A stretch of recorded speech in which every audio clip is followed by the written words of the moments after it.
sparse grids. Okay, thank you for the introduction. So I'm Rainer Hartmann from Germany, and good morning, first of all. So in my talk I will present an algorithm for the efficient matrix vector multiplication using sparse grids and prewavelets. So first of all, let's have a look at high-dimensional problems. So I picked up a Schrödinger equation problem for a 10-electron water molecule. So we would have to solve 30-dimensional problem. Unfortunately, if we use a standard finite element techniques with regular grids, we run out of memory. So curse of dimensionality is showing up, and for dimensions more than 5 or 5, we get problems. So standard finite element methods would not work, and we need another method. And in this case, I'll suggest sparse grids. So I will discuss that in detail now. And first of all, one example problem that will show up later again. So that's the main problem I want to solve for the moment. So it's a 6-dimensional problem. So we talk about unit sphere in 6D, and we have homogeneous boundary conditions. And we have a variable coefficient. In this case, it's Cu, and it's like a tensor product of sinus functions in each dimension. But of course, we are not restricted to those tensor product functions. So we can use arbitrary variable coefficients for the Helmholtz term and also for the diffusion term. So our method is general. But it's easier to get here an exact solution. That's why we will stick to that problem. Okay, let me shortly introduce sparse grids. Maybe some of you know it. For all others, it's some kind of tree-like structure. So we start with a very coarse grid or large mesh size, and then we refine semi-refinement wise in one direction, in this case in X direction and Y direction, and we do that again, so tree structure. And in that case we get a pattern that looks like this. So it's not a regular full grid, there are some parts missing. And the important part is, or the important thing is that the number of grid points is not n power d, but instead it's n times a logarithmic term log n power d minus 1.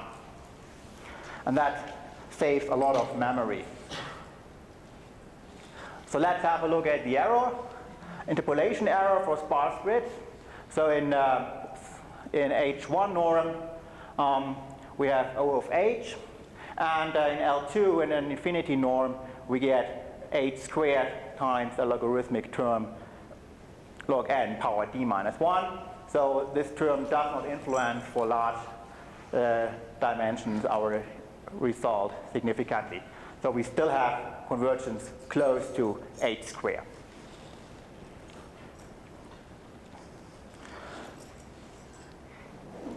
Yeah, so let's span the piecewise linear finite element space, and the first discretization with linear finite elements using sparse grids was given by Zenger and Balder. So Zenger and Balder was the first one who settled up sparse grids in the beginning of the 1990s.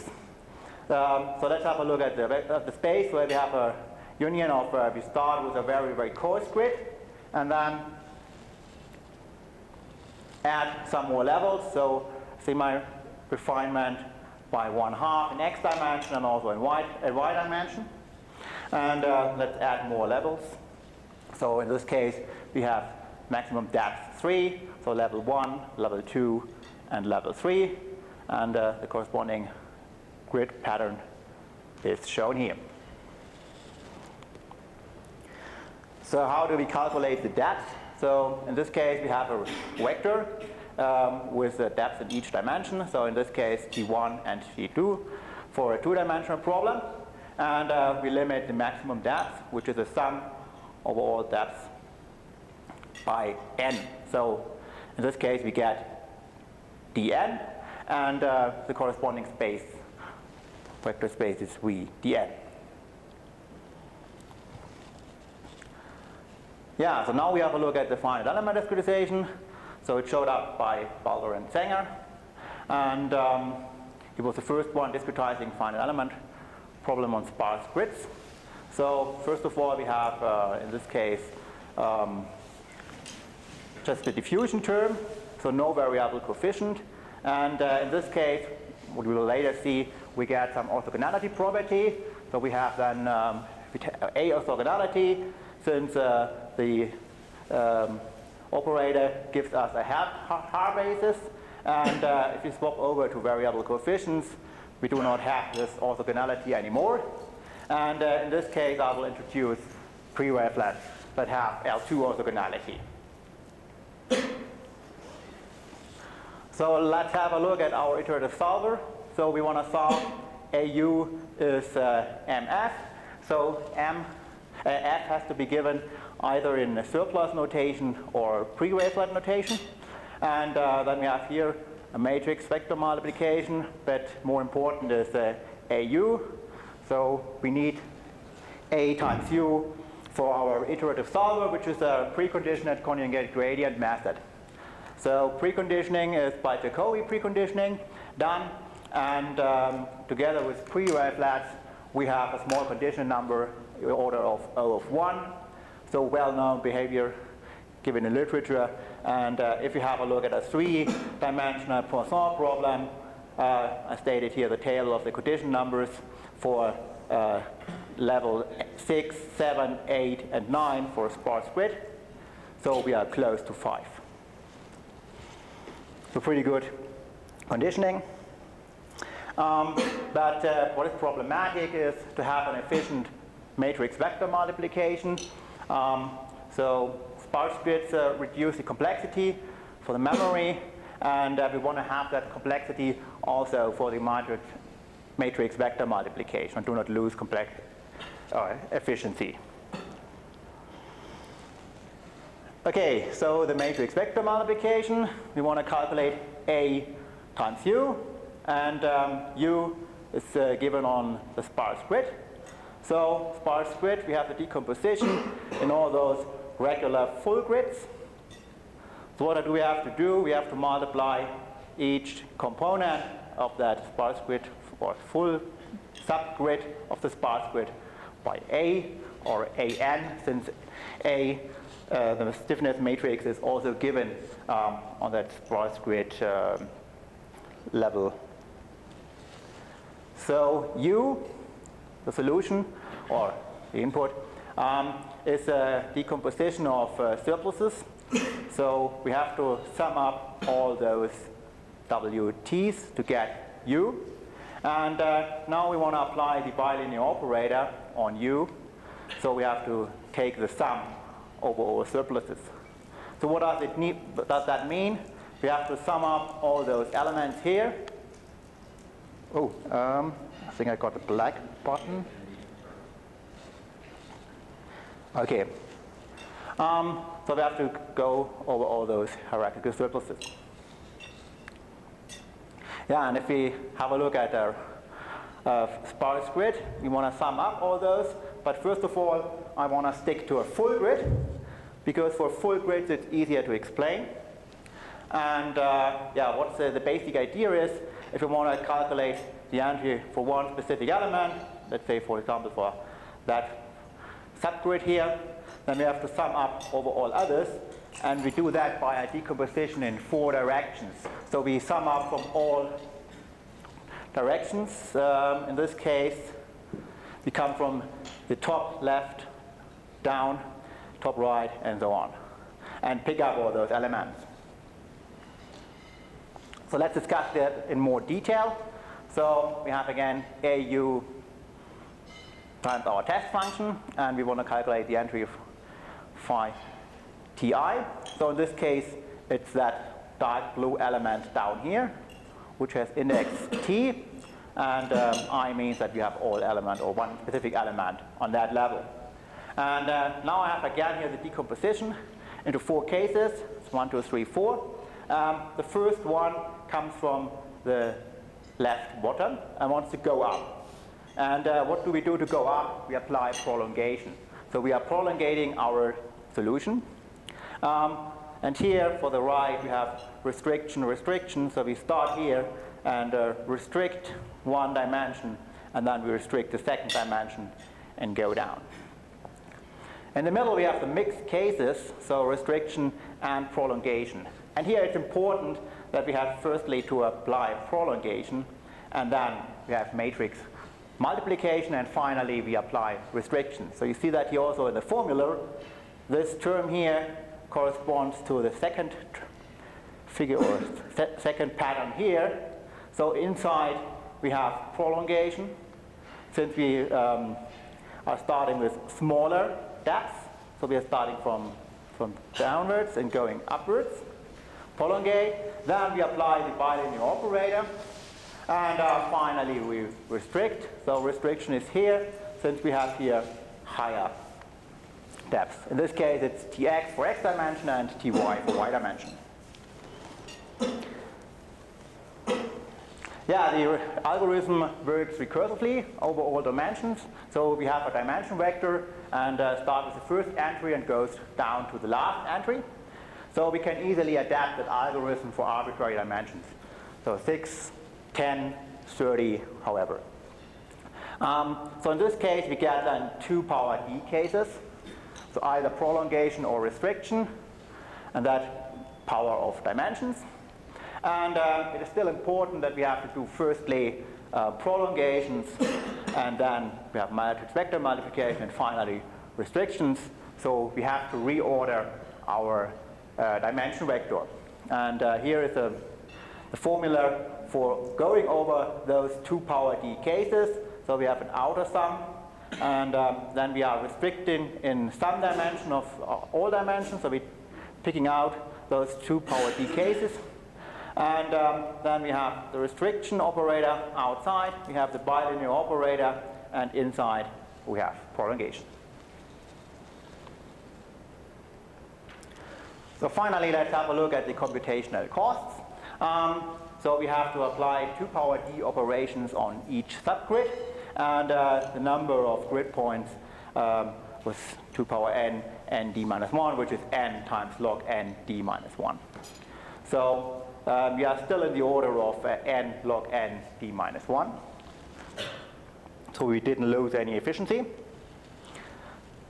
So next part is to concentrate on sparse grids. So what happens on sparse grids? We are losing those domains here. And in this case we have again the splitting, our 4 cases. Prolongation is still the same. Restriction, restriction. In this case, okay, they are missing some elements, but no problem. They are missing on the sparse grids anyway. And now we have the mixed terms, restriction, prolongation, and prolongation, restriction. And now let's have a look at the red boxes here. So we want to calculate the overlapping of red box and dark blue box. And in this case, there is one path which would go like here, down, and then right. Down, right, what does it mean? First we have to restrict and then prolongate. Unfortunately, that's not allowed. And going like this, first prolongation, then restriction, that would be fine, but you see this element box here is missing. So this would be here, going like here, right, and then down, and we're missing that element in our sparse grid. And if you would do the calculation on a full grid, we lose all the memory gain we have from the sparse grid. Okay, let's say, or sum up, this element is not picked up. But it is not a problem. Why? So in 2D, we have so far orthogonality. I will explain in detail why on the next slide. And in higher dimensions, we will introduce pre-wavelets. And pre-wavelets also give us orthogonality. And then we come to variable coefficients, and then we lose again the orthogonality. And then we will introduce semi-orthogonality. But first of all, let's go back to 2 dimensions. So in this case, we have linear finite elements. So in this case, let's say we have this function here, and we split it up into a hierarchical surplus and a coarse grid coarse grid hash functions. And then we apply the following bilinear operator. So we have here differential operator on u and v. And in this case, we get a half basis. And half basis is orthogonal. So at least under this operator, we have a orthogonality. And let's go to the next slide. So we have this upper left missing element together with a dark blue one. And in this case, we have a very nice behavior, and we call that overlapping. So overlapping means we have twice the support. The first basis function is p, or vp, and the second one is vq. And since they have different depths in each dimension, we have an overlapping region of the surplus. So here the intersection where no grid point is contained in. And in this case, if two functions are overlapping, which means that the grid point is not inside the intersection domain, we get orthogonality. So let's have a look at the differential operator. So we have then differential operator in at least one dimension, and then those functions are A orthogonal, and A, Vp, Vq evaluates to 0. So what does it give us? So it shows that the missing elements are not a problem since they are anyway 0. We can leave them out. Unfortunately, in dimensions higher than 2, we have only overlapping functions in 2 dimensions, but we have maybe 3 dimensions, and then for the plus operator, not all elements evaluate to 0. In this case, we introduce pre-wavelets. So in this case, we have a splitting into coarse grid hash functions, and now pre-wavelet basis for the fine grid. So here we have some boundary elements, homogeneous Dirichlet pre-wavelets, and in the middle, classical pre-wavelet, and here again, a boundary element. And for pre-wavelets, we have L orthogonality. So now L2 orthogonality, sorry.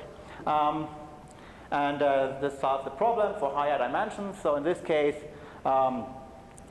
this operator evaluates to 0 for overlapping domains, basis functions. Let's come now to variable coefficients. So for variable coefficients, we do not have still our L2 operator, so we have their variable coefficient, and we lose the orthogonality property of pre-wavelets. And in this case, we apply a trick. So we call that semi-orthogonality property. So we just set this entry here when 2 basis functions are overlapping to 0. So we introduce a variation at prime, and our new problem is then using this semi-orthogonality bilinear operator to solve the system. So the question is, does it still converge? And the good message is, yes, it does. So we have a detailed proof submitted to CNUM, and then we show that the variation at prime goes down, or can be approximated by a constant h log h minus 1 power d minus 1. So there are some better bounds for lower dimension, but this holds for high dimensions as well. So at least the variation at prime goes down, and we can show that our solver converges. Yeah, the solver is working, so we can use it now to solve our test problem from the beginning. So 6-dimensional problem. In this case, we have depth varying from 2 to 6, and we consider the error in L2 norm. So error goes down, and by a factor of up to 2.6, which is very close to a theoretical maximum, which is given by the interpolation error of sparse grids. And well, I think it's really fascinating if you have a look at the number of unknowns. So for lower depths, it's both handleable, but if you increase the depth, we have 10,600 unknowns for sparse grid with depths of 6, and the order of 10 power 10 unknowns for full grids. And for full grids, we would have an error reduction by 4, and here we have 2.61, which is not bad. Well, let's have another problem, and in this case it's 3-dimensional, and omega is not really 0,1 power 3, since we have here a curvilinear bounded domain, so the x dimension has shifted by a sinus term, and again we have a problem where we know the exact solution and calculate the error, and now we are for 3-dimensional problem, the error reduction is even better since the logarithmic term is lower, and we are approaching 3.4 for the infinity norm and 3.3 for L2 norm. And in this case I have the maximum depth of 9, so if you compare the number of unknowns, we have 20,000, and here quite a lot more. So finally, let me sum up my talk. So I have introduced a new discretization for elliptic differential equations with a variable coefficient in d-dimensional space.